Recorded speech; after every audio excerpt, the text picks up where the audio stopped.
Hey guys, welcome back to Clownfish TV. This is Neon, not here with Geeky Sparkles in this video. We're going to do an update on the Hollywood strikes. They are still going.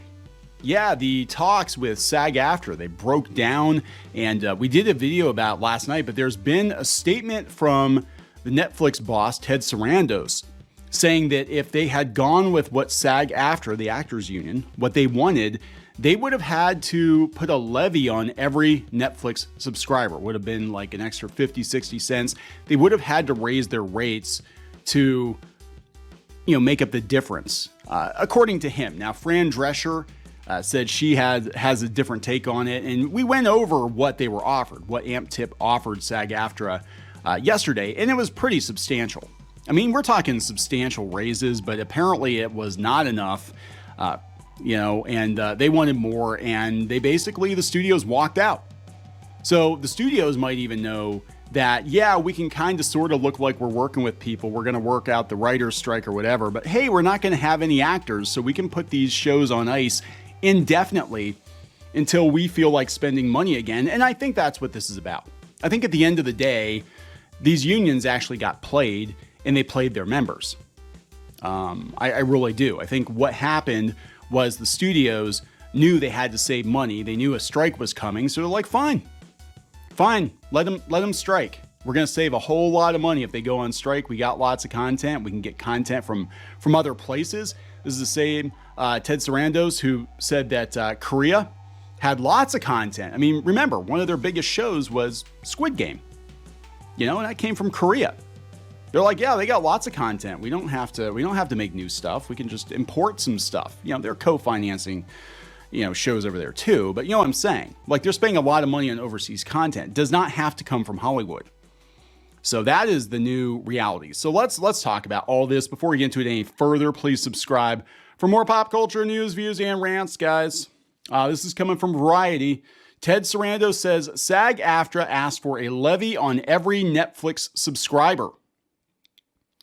After a blistering statement from the Guild in the wee hours on Thursday morning, they accused them of being bullies, of using bully tactics. Sarandos hit the main stage of Bloomberg's Screen Time conference and ran headfirst into questions about the breakdown. Sarandos said Wednesday evening, talks ended with the Guild proposing a levy on each of Netflix's roughly 238 million subscribers. So the actors wanted them to increase their rate, which Fran Drescher said that, yeah, that's what they were asking for. It wound up being like 50, 60 cents or something like that. And we'll talk about what she said here. He said, we had a very productive talk going. And then what kind of happened last night, they introduced this levy on subscribers on top of historic highs in terms of increases across the board. That is actually true. Again, go back to our video yesterday, talking about the talks breaking down. And for the first time, they were giving like motion capture actors money and guarantees, and they made a lot of guarantees in the use of AI. And there were some pretty significant pay raises, but they wanted more. We want more. He said the executive pointed out that while producers' offer to actors mirrors the studio's newly ratified contract with the WGA, it will cost 4 to 5 times more to implement a similar contract with SAG-AFTRA's larger membership. Yes, there are a lot more people in the actors union. There are a lot more actors than writers. Okay, so for them to give them the same kind of a raise, to every actor, it's like, this is not sustainable.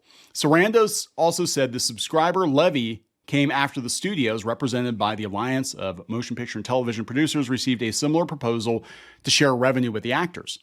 It just felt like a bridge too far to add this deep into the negotiation. So basically they just are like, oh, by the way, let's pass the buck on the subscribers.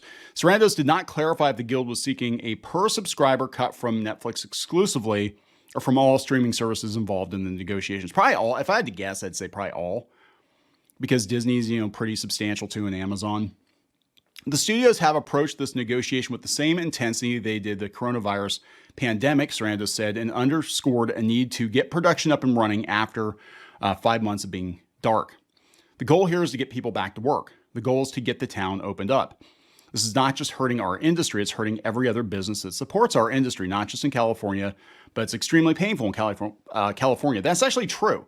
Hollywood's tentacles go pretty far.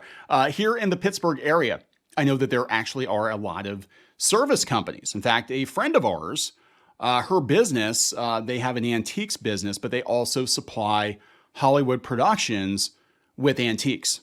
And that's in the Pittsburgh area.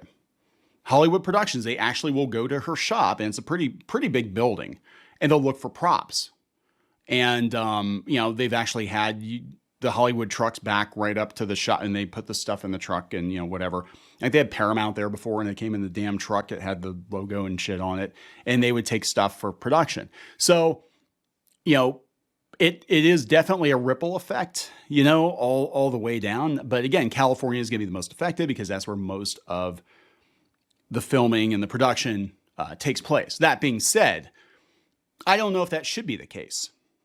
I'm going to be honest because, again, why with the technology we have now, why do we have to centralize the entertainment industry in one location? Why can't we have, mini Hollywoods throughout the country? And I think that's going to be what happens eventually.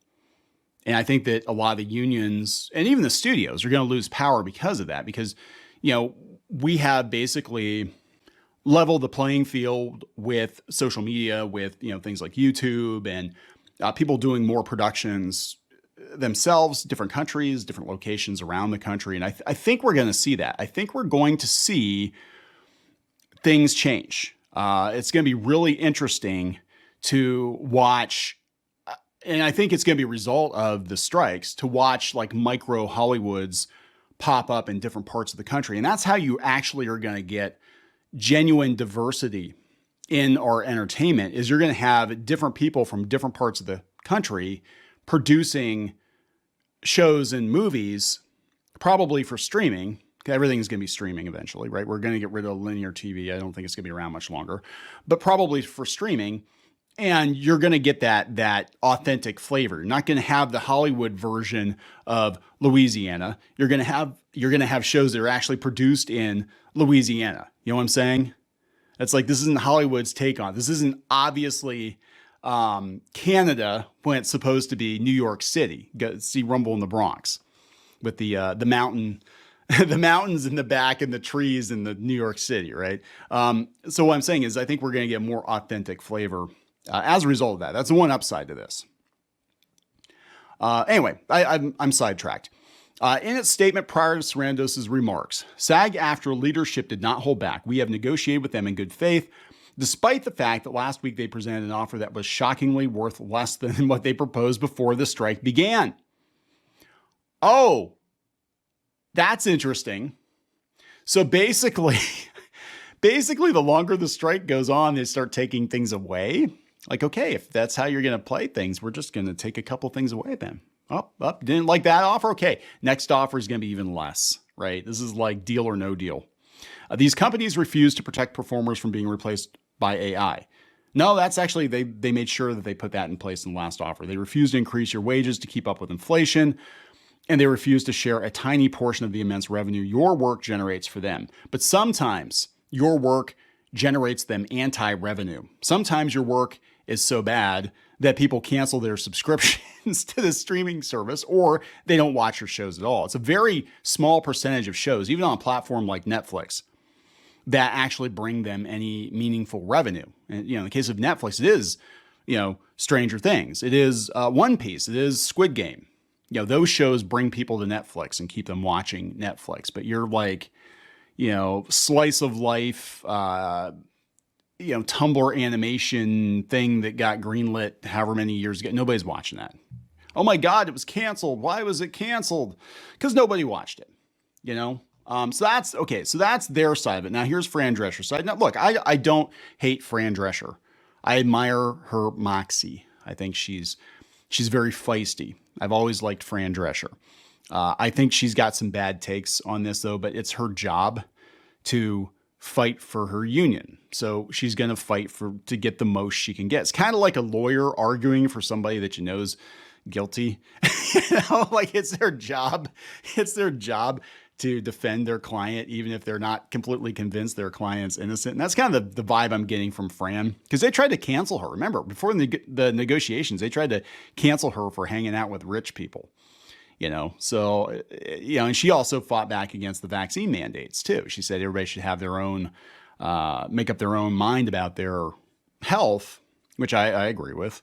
And so she pushed for that too. So I think she's just doing what she can do to try to get as much as she can get for her people, because that's her job. Anyway, that being said, SAG-AFTRA President Fran Drescher, according to Deadline, shocked by negotiation breakdown, so unfair, so disrespectful. Came as a shock to me because what does that exactly mean, and why would you walk away from the table? It's not like we were asking for anything that's so outrageous. Again, Sarandos said they threw this levy at him, which was not mentioned before. That's his take on it. It's so wrong, it's unfair that they walked out of the meeting, and so disrespectful. Drescher added, the AMP tip reps talk at you. They don't really want to hear what you have to say or why you're saying it. That's most bosses, unfortunately. Yesterday, Netflix's Ted Sarandos said during a Bloomberg Screen Time event that SAG-AFTRA had asked for a levy on every subscriber to streaming service, which led to the breakdown in the talks. Last night, they introduced a levy on subscribers. We talked about that on top of the other areas. SAG-AFTRA has canceled picketing in New York and LA today because of the things going on in the world. I don't know if we can talk about that. I don't know if I can talk about that on YouTube, but there are some crazy, crazy, awful things going on in the world today. But, I think she said in another interview somewhere that what they were talking about was like 50, 60 cents. This is what she said to ABC News. She said they gave us a proposal package. We worked for like 36 hours on it. We brought it back to them. We walked them through it, and they left and called a few hours later and said, we're breaking negotiations. So it's not only baffling, but wholly disappointing and counterproductive. I've never really met people that actually don't understand what negotiations mean. I don't know. WGA was they didn't understand. They wanted 100% of everything. Why are you walking away from the table? To what end do you hope that this will accomplish anything? And actually, my members are more pumped up than ever. They feel insulted by this, degraded, and dishonored. Fran, do not cave. Remain strong. She said with the Writers Guild, they broke negotiations with that too. So now that a contract has been agreed upon, everyone's all warm and fuzzy. But at the time, I think it was very contentious. They don't like to give away ice in winter. So I've never really dealt with this kind of affront of indignation and a need to get their own way. Look, this I devil's advocate here. Now, a lot of people think I'm the devil. I'm a very charming devil. A lot of people think I'm the devil. That's okay. Devil's advocate is the streaming services are not doing well. Hollywood's not doing well, and they were not doing well before the strike. Again, said it like 3 or 4 times now. You do not ask daddy for a pony when he just lost his 6-figure job. And that's what happened. I think it was too late. I think if they had asked for all this stuff during the boom of the pandemic, when there was lots of money and lots of venture capital, I think they would have had a much better chance of getting what they wanted and getting it quick. But again, the negotiations are like every 3 years or whatever. So, and I'm telling you, if these negotiations are that contentious now, in 3 years' time, the next round, it's going to be worse. Because what they're going to do, I think, on the writer's side and the actor's side, is they're going to account for this. And they're going to be like, okay, well, we got 3 years. That's a starting gun. We got 3 years to figure out how to replace more people. And we got 3 years to build up foreign shows and bring in more foreign shows so we don't have to deal with these Hollywood union types. We got 3 years to do this. So that's what I think is going to happen. I think we're going to see a seismic shift in the entertainment industry. And, to go back to our original video on this, these strikes were not going to go the way they thought they were going to go. Historically, strikes were over pretty quick. They weren't I don't think, as contentious as they've been. Usually they get what they want, or mostly what they want, without pushback. But the studios need to save money. And I think what they're doing is they're like, make it look like they're playing ball. Like, okay, we'll trickle out a deal. Oh, okay, the directors get theirs. Okay, now we'll wait a few months. Okay, writers, we'll give you a deal. Oh, but you're not going to go back to work until the actors go back to work. Okay, well, we'll just make sure the actors don't go back to work either. La-di-da-di-da. And we're going to drag it out into the next fiscal year. so we can save more money. That's what this is all about. Like, I think you're eventually going to get mostly what you want, but this is all about saving money and dragging it out. And there's almost a full year where they did not have to pay for content, and they're going to save money. And then they're going to pare down on the content, and they're going to blame everything, every cancellation. They're going to blame it on the strikes. Oh, that show, yeah, we canceled that. It's not because, the woman in charge of it was an insufferable bitch and spent all of her time on Twitter attacking people over politics. No. We canceled it because of the strikes. We had to save money. Whoopsie doopsie. That's what's going to happen. So I'm going to wrap this one up. Please subscribe for more pop culture news, views, and rants, guys. We'll talk later.